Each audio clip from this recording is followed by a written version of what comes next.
I'm Anthony DeFeo. I'm from East Moriches, Long Island, New York, and I'm 18.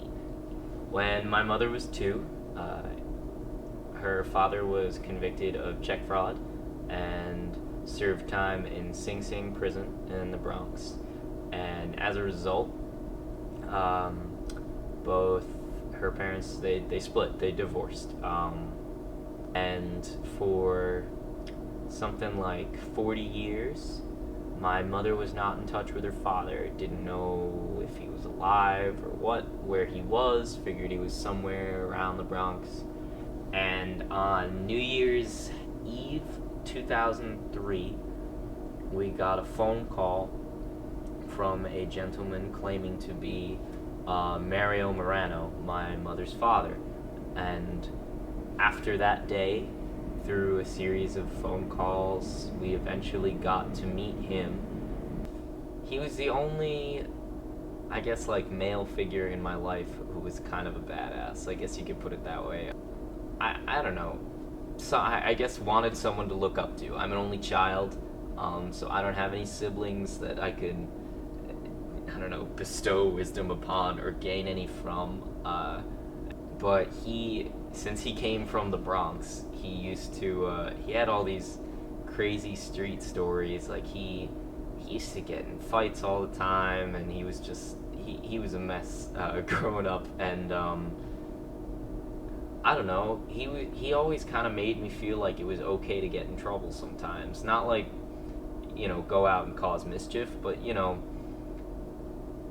he kind of incited me to cause mischief occasionally, and I was a goody two shoes little kid. I never did anything wrong. Everyone thought I was like a sweet little angel, and part of me always hated that. And Grandpa always encouraged me to go out and mix it up, and I liked that. I liked that a lot. The Italian in me, the New Yorker in me, he kind of brought out, and I don't ever want to lose that.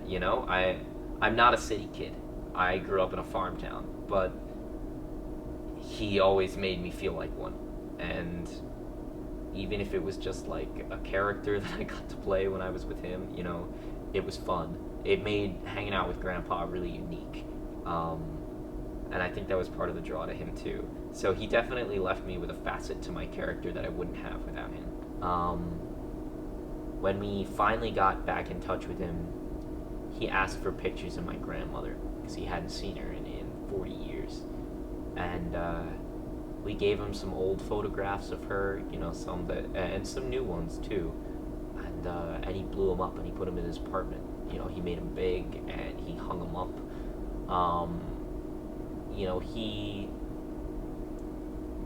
He felt very strongly about her. He missed her. He'd been through like 2 other marriages too, and he just felt, I'm sure, guilty for not spending that time with his children. My mother has a sister too, and he never met her.